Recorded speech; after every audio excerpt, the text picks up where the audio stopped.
Welcome back to our final stage of this watercolor tulip painting, this beautiful scripture verse. Today we're going to add the scripture, and if you haven't been with us this whole time doing the painting, this project can work out for you as well. We're going to just be focusing on the lettering, and so you can do this on any paper you choose with whatever pen that you choose.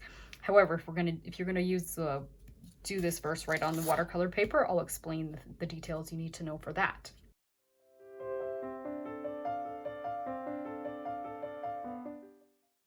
So first things first, I think we should practice our lettering techniques a little bit before we jump into our final project, because when you're working with pen, once you mess up, it's not really fixable. So I would recommend getting yourself a scrap of paper, whatever paper actually that you're going to be doing your final product/project on is what I would recommend, because the pens will behave the same, the paper will behave the same. And so I'm using Arch's hot press 140-pound paper. I know I did the project on cold press, but I learned in the process of doing this lettering, it's definitely easier to use smoother paper. So hot press would be the best one because it will give you the best of both worlds. It's smooth enough that you can get great lettering, and it's also it's a high good quality for doing the watercolor painting, so you'll get the best of both worlds if you use hot press for this project. So I'm going to lay it down first, and we are going to then trace our lettering onto here. So we have the option of using just regular graphite transfer paper, which if you want to learn how to make that, that's in step 1 or in kind of our preparation for this project. Showed you how to make this. So you can go ahead and use something like this, or if you don't have this made and you just want to do something faster, you can actually just scribble on the back of this piece of paper here. So when I say scribble on it, I will show you what I mean. Just move this out of the way and turn this upside down. And I'm trying to figure out about where on here the lettering is. It's kind of, I'm lifting it up so a little bit of light is coming through, but it's kind of within this area here. So I'll just darken that so you can see that better. And so if you would like, you can just take a pencil and just scribble all over the back of this, and you will have your own transfer paper made from doing that. And then all you will need to do is flip this around and put it on top of your scrap of paper and trace. I'm going to just take the shortcut, use the transfer paper since it's made. And so if I'm doing that, I'm going to take my transfer paper and I'm going to put it the dirty side down. So again, if I was using this, this would be dirty, it would be dirty side down. But transfer paper, same thing, dirty side down. And I'm going to lay it directly onto just a portion, just a portion of it onto the scrap that I have here. And this is my Arches 140-pound, and it's going to be the same as what you'll hopefully have for your final project if you did our watercolor.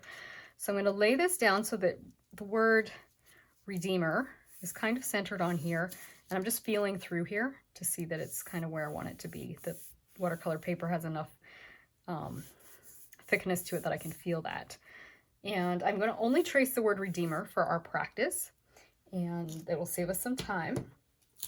And it will also, if it works out nicely for you, you'll have a beautiful bookmark with the word Redeemer, name of Jesus on it. But if if it doesn't work, at least you haven't ruined your whole, say, watercolor painting. So we're going to do it this way to get comfortable first. So I'm going to lay it like that, and I'm going to just go ahead and grab myself a colored pencil to trace. And I mentioned this before, but I do like using a colored pencil for tracing because you can see where you have gone. Whoops. It was so sharp the tip kind of snapped off, but that's okay. We're good.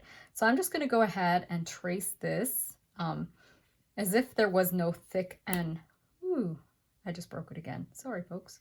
I'm just making a mess of my pencil. Anyways, I'm just tracing this just with basic handwriting, so then I will get the thick and the thin effect in the next step. So just trace it as if you're just doing regular handwriting, except of course follow the ups and the downs, the extra little flourishes that are happening in the lettering. So There we go. There's the word redeemer. I'm going to untape one of the tape and just take a peek and make sure that I'm happy. I'm holding most of it down. Yes, it transferred well, so that's good. We can take it right off. And then we can start to letter. Now, before, this is another thing I will tell you about. I kind of learned the hard way from practicing here, is that there's a variety of gel pens. I'm using gel pens for this. They seem to be the best for getting something that works on the watercolor paper. Now, when it comes to deciding which gel pen you want to go with, you want to test them first. You can really use any gel pen that's smooth for you to use and that you enjoy. The only thing I would be cautious of is because we're going to be going quite thickly in some areas, some gel pens may not dry thoroughly, and when you test them, or when you go to erase them mainly, or you've rubbed against them, they may lift. So let's just see. That one's not so good. And let's try this one. Test it on a different finger. It's lifting as well.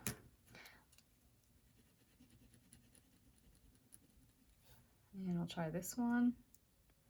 Not as bad. So that's going to help determine which one we want to actually go with when we're doing our project. So I'm going to be using the Profile Gel Papermate, but definitely experiment, use what you have on hand and test and see if those will work. Otherwise, I can add a link in the description for this one. I'm going to grab myself a pencil. Now, any pencil will do. And we're going to just give ourselves some guidelines as to where these thick areas need to happen and where the thin areas are. So there is a general rule we have when we're doing brush lettering, and that is our upstrokes are thin, our downstrokes are thick. So I'm over here.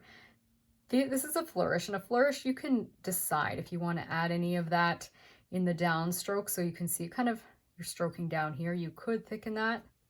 You don't have to. You can leave flourishes just nice and thin.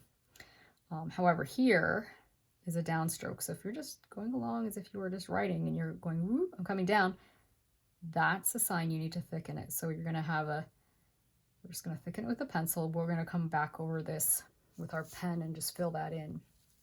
So now I should mention, I have this just scrap of basic paper to kind of cover things as I go. I find that the graphite smudges so bad and you get smudges everywhere and get it on your hand. I've already got a little bit. So just put something to kind of protect your work, especially when you actually get moving on to your final piece.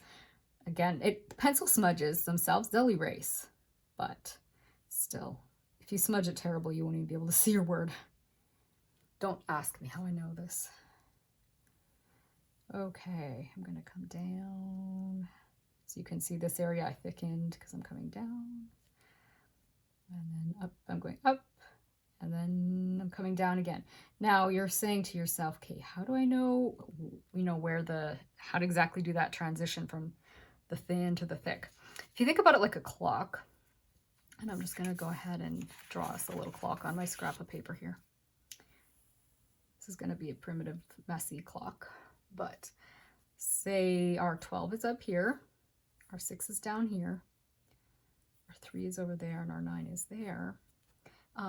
We don't really even need the 9 and the 3, but when you're doing this, let's just say we're going in a clockwise direction with our pen.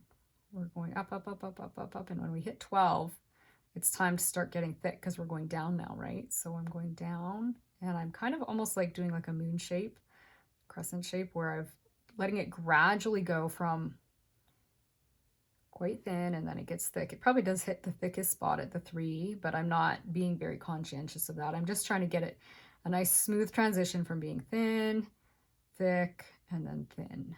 So that's what we're trying to keep in mind as we go through these letters and we're transitioning from thick to thin to thick to thin. It's always kind of trying to just keep a nice smooth movement from the thin to the thick and then back to the thin. So do your best. It's not going to be perfect the first time, I promise you. Give yourself lots of grace because this technique gets easier with time, and it is easier when we're doing this. It's called faux calligraphy that we're doing today, it is more forgiving than using a brush pen. If you use a brush pen, the technique, or I should say the idea of when you go from thick to thin stays the same. However, you're doing it all in one stroke and just varying your pressure. So this is different because we're not using a brush pen, and it actually is a touch easier. It's a really good exercise if you want to get a little bit of, just get your feet wet in the area of brush lettering. I'm just going to go ahead and sharpen my pencil again because it's getting dull. And I will carry on here. So get nice and close, and so we're here, and so it's thin up here, thicken, hit the bottom, and get thin again. So this section here is where the thickness is.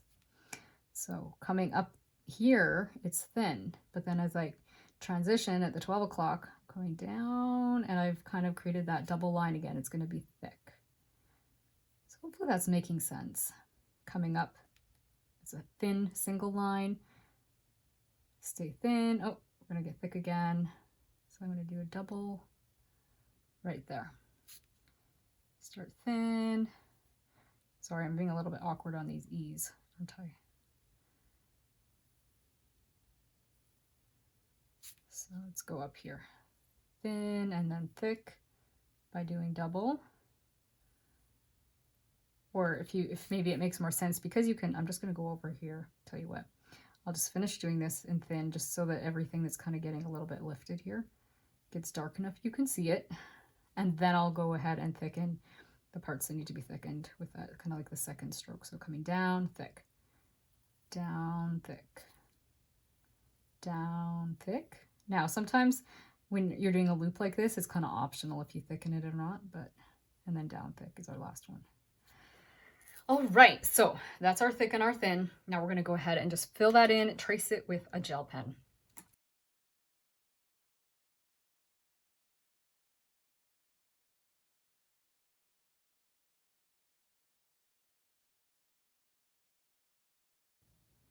All right, so I went thin here. Now if I want to thicken a little bit, I can. And then I'm going to come down here and thicken this. And like I kind of did the double stroke, and then I can just fill it in. Now I can see, looking at this already, it's kind of like, it's a little bit, I don't want to say glowing. It's just, I can see the wetness of the ink. We'll put it this way. So it means I still need to be kind of careful. It is drying pretty quick, but when that ink is wet, and especially if you keep coloring in, it could be wet. So just be really, really careful not to go kind of backwards into what you've just done. You want to keep, if you're ever having to go back, cover anything that's potentially wet with another piece of paper. Just be really careful. You know, worst case scenario, if you find your pen is taking time to dry, but it is drying. Okay, this is a downstroke. I know I was going up there to kind of fill that in. I should just, for the sake of clarity, try and keep my movement coming down. It's really the idea of how we naturally write. The downstrokes are what's going to be thicker. So let's go down. Anyways, all that to say, yes, back to the ink drying situation. If you had to take it slower between, say, one row of writing to the next row, so you do the first line and then you're like, I'm afraid I'm going to touch my wet ink, just give it a little bit of time to dry. Hopefully you won't run into that. Hopefully you can just have a pen that dries pretty quickly. And if you're working with a felt pen, usually the felt pens dry really quickly. So you shouldn't have a problem, but I wouldn't recommend a felt pen on the watercolor paper as much.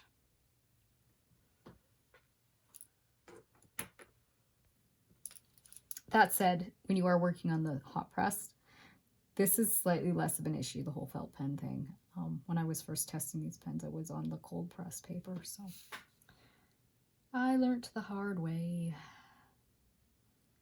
It's very hard to do this on cold press because it's just got that much more texture. It's kind of like bike riding on a gravel road or something like that. It can be done. It was just a challenge.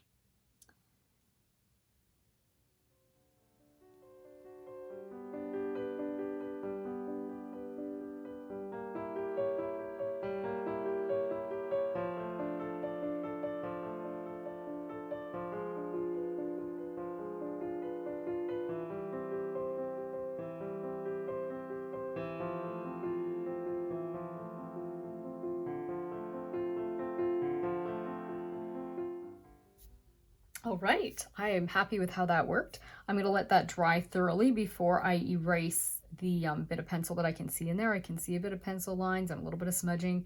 I would just say play it on the safe side and let it dry. If you're able to let it dry overnight, that's probably the best thing.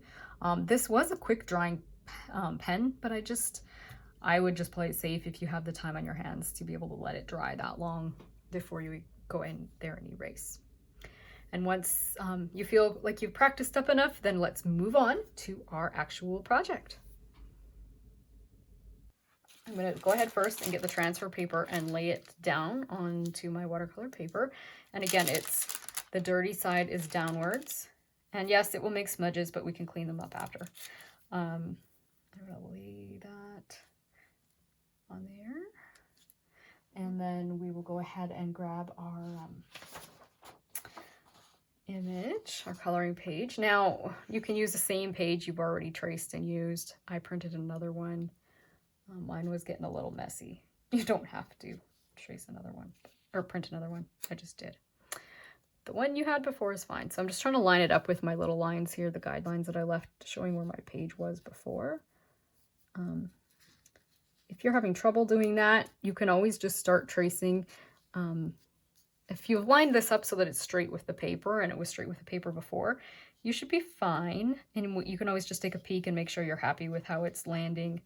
Because it's just pencil, you can erase it if it doesn't trace exactly where you want it. But if you've made those little marks, you should be able to just follow those. So I think I'm lined up pretty well. So I'm going to go ahead and put my tape onto those corners.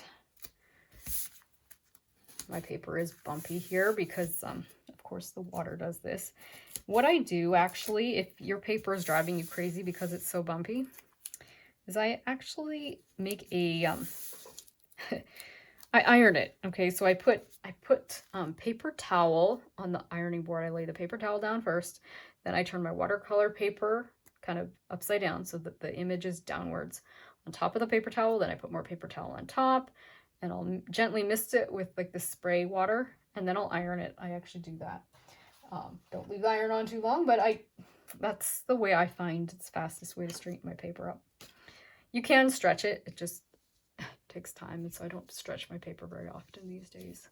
Alrighty, I'm gonna go grab my colored pencil again. You can use just a regular pencil, but I like color because it shows up better. You can tell where I'm going. So I'm just gonna go ahead and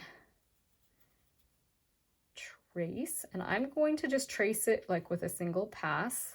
Ooh, I did a little slop there. It's okay. With a single pass. And then I'll show the thick and the thin when I'm working with the pen. So if you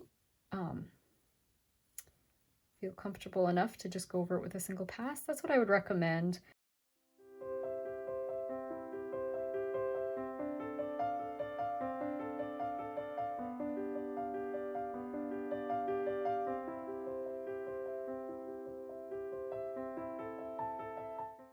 Alrighty, I've got all that traced. So I'm going to start by just lifting this one side. I'm going to hold it down as I lift my tape. I'm going to remove one side of the tape and make sure I am happy before I completely, oh yeah, I think that's okay. Definitely smudgy, that's okay. I can lift the smudges later. I think that worked pretty good. So I'm just going to lift that off. Okay, so we're ready to get started on our lettering. I'm just noticing a few smudges. Now you can leave these graphite smudges alone for now and just kind of come in later and clean them up, but mine is pretty messy, so I don't know. You don't really need to clean them up. But like I say, you can do it at the end once everything's fully dry, and you can also clean things up around there after too. I'll do more cleanup at the end. So let's go ahead and grab our pen. I'm going to use a scrap of paper to cover things up so I don't make too many smudges. That graphite's very smudgeable, if that's a word. Alrighty, so I've got my gel pen here. And I'm going to go and just follow these same kind of guidelines we've been going with. It's trying to stay thin as I go up and then thicken as I come down. You really want to take as few passes as possible when you're going up, but you do need to cover it, if that makes sense, right? If you're going to you're going thin, it might skip a little and you might have to go over it and cover it. You know what I'm going to do before I finish this? I'm going to grab my pencil and let's just get ourselves comfortable with where our thick and thin go while we have our pencil in hand. That way, when we add the pen, we're not having to think thick and thin, because that can be a challenge as it is. But because we're working with pen and we're having to go back and forth, usually if you're just brush lettering, you can take one pass up and then one pass down and change the thickness and the thinness of your pen. And even when you're doing this on smoother paper, but because we're working on this bumpy paper, I think it would be a good idea to show ourselves where our thick and our thin are, so that we don't have to, you know, think about that when we're already kind of dealing with a little bit of coloring and we're going up and down sometimes, where we're kind of like, you know, this is a thin area, but I have to give it a lot of, you know, not a lot of passes, but more than one pass to make it show up. You also want a very sharp pencil for this. If your pencil is too dull, you're going to have troubles as well. So just make sure you have a nice sharp pencil. Okay, so this is where it's a little tricky. These are the kind of areas where it gets thick and thin, where it's like kind of a flourish like this. You have to really pay attention to what's going on there. Okay, so you can see there it's going down, so I have thicker. I need to do that again here. And then I'll come around and let's talk about where it goes thick and thin. So it's going to be thick as it goes downwards here, thin as it comes up. And you can, this loop on the O can be thick just on this side if you'd like it to be. Let's go ahead and zoom in a little so you can see more what I'm doing here. So I'm going to go over here. So you can tell where the thick had to go there, right? So we're just going to thicken that up. Oops, move myself around here. Again, these loops are kind of optional, whether you go thick on the down section of the loop or not. I didn't. Let me see, what did I do? I don't think I went thick on the original. I'm just looking at my coloring page. I hadn't gone thick here, so you could, or you don't have to, but I'll leave it thin. So this is thick because we're coming down, thin because we're going up. And usually if you're crossing a T or any of these flourishes, typically you'll be thin because you're just going horizontal. So horizontal will be thin. Thick as we come down here, thin as we climb up, thick as we come down, thin as we come up. It does help to have these thick and thin lines probably in place with pencil. If you find that you can do this quite comfortably just using the pen and you don't need to think too hard about it, go for it. I would just recommend doing this only because we're having to do a little bit of like, we're up and down sometimes with those pens to get them to completely cover.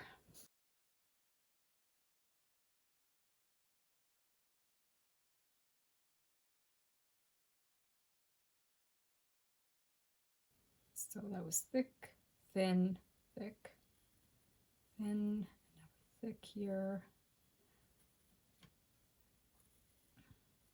You know what, I won't take so many stops. I'm just going to do a single pass over everything with the pencil, then I'll come back and thicken it. So there's thick and thick.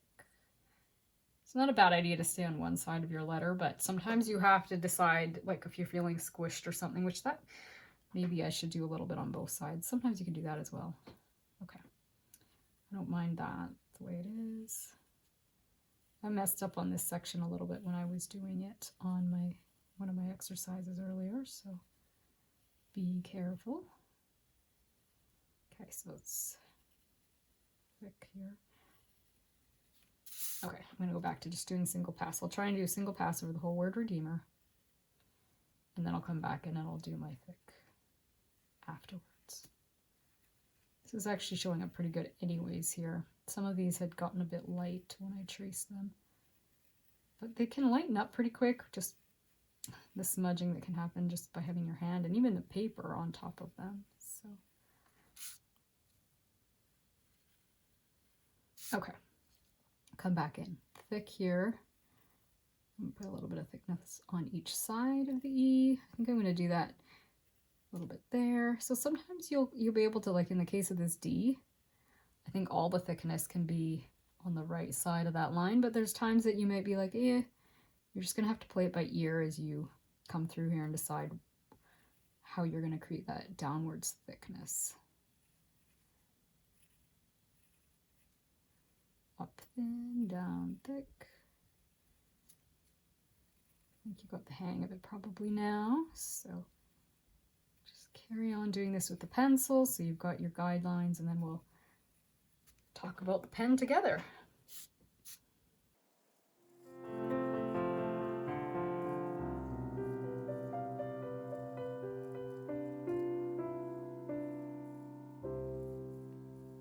When I get to the reference, I think I'm going to just do it with a single thickness, because it's so tiny. Trying to get thick and thin there could be a real challenge. So I'm just gonna do it thin. If you're doing it on like smooth paper, it will be a little easier to do it, but this bumpy paper, it's a challenge, so we'll just leave it like that. And then I'm going to go ahead and grab my gel pen, and we'll go in and we'll discuss our thick and thin until we get the hang of it, and then we'll talk about the verse. Such a beautiful verse, this one. So I'm coming down, and things are being a little bit awkward, so yes, I gotta coax this pen onto the paper.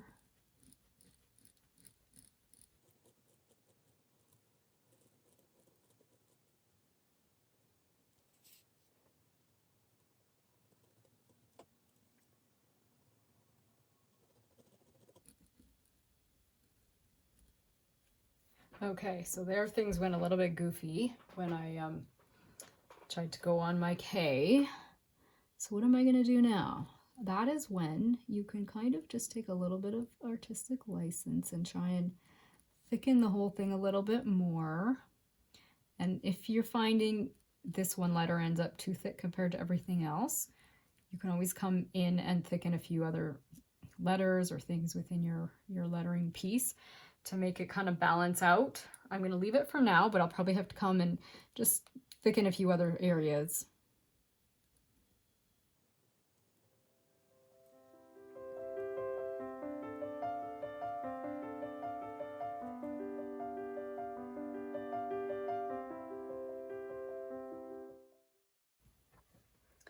I know that my Redeemer liveth, and that he shall stand at the latter day upon the earth.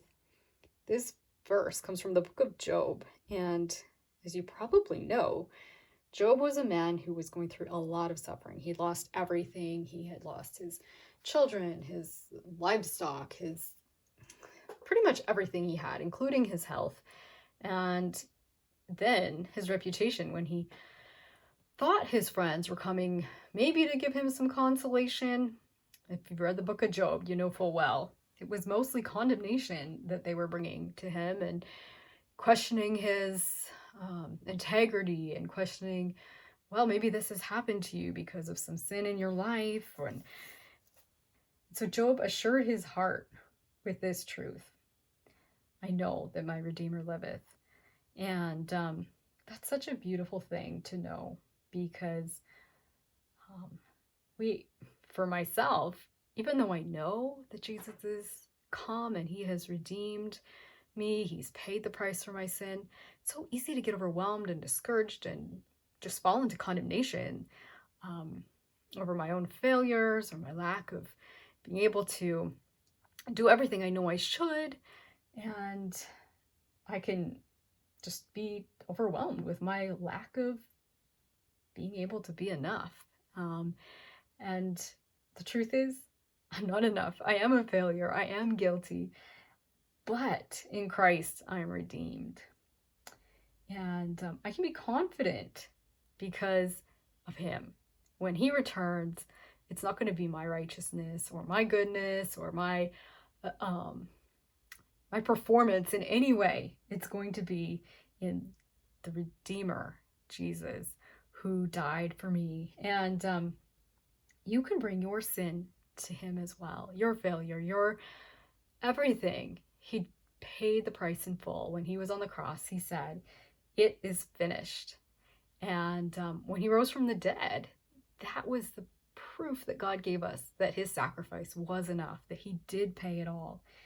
And now he ever lives to make intercession for us. He's our Redeemer, but he's not just a Redeemer who died. He's the Redeemer who's still alive today, and he's still standing on our behalf today.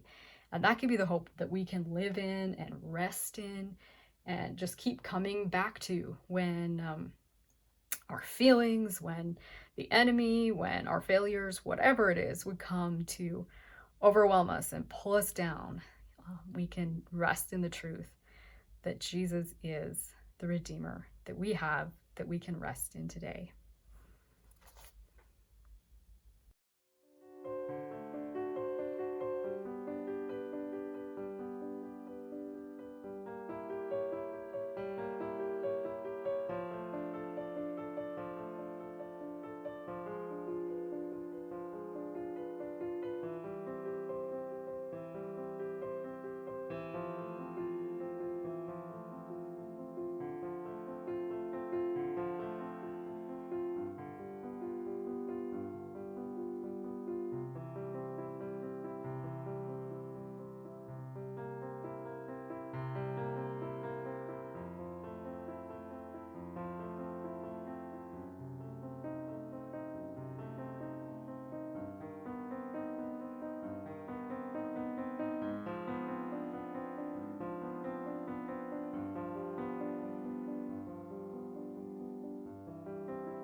Doing a reference here, I'm discovering I might slightly thicken the one downside. We'll see. It's definitely a lot harder to work down in this tiny area, so don't be too hard on yourself. If you can get a few of these lines a bit thicker, you could. Maybe let's just go on this side of the O, this side of the B.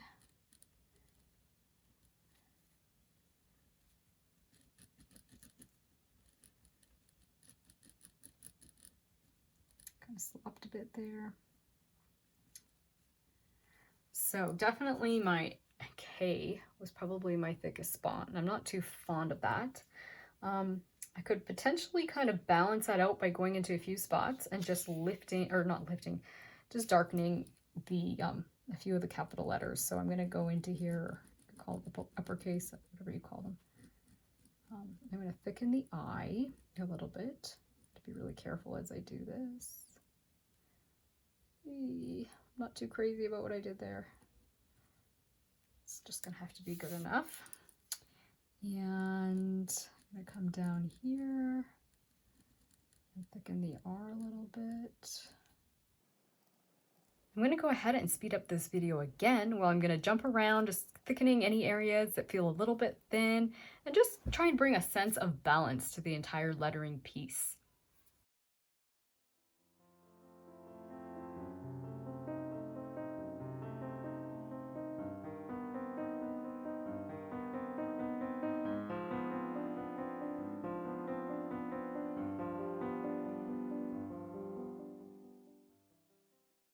Once you've let that dry for a couple hours or overnight, you can come in here and just use the kneaded eraser, and it will gently erase any of your pencil that's in there, smudges, whatever. Not pen smudges, but pencil smudges. This is where it's really important that your pen is 100% dry. I'm just going to go ahead and just clean this thing up completely. You can always decide too if you want to kind of cut your 8x10 out just a little bit different than what it is on the coloring page. That's an option too. Well, we have come to the end of our project. I am so glad you have joined me. It was a lot of fun doing this together with you. I hope that you have a beautiful week, and I would love to hear your feedback. If you'd like to do more lettering together, if you would enjoy more coloring techniques, or if watercolor was a lot of fun, I'd love to carry on with that. Just leave your comments down below, and I look forward to hearing from you guys.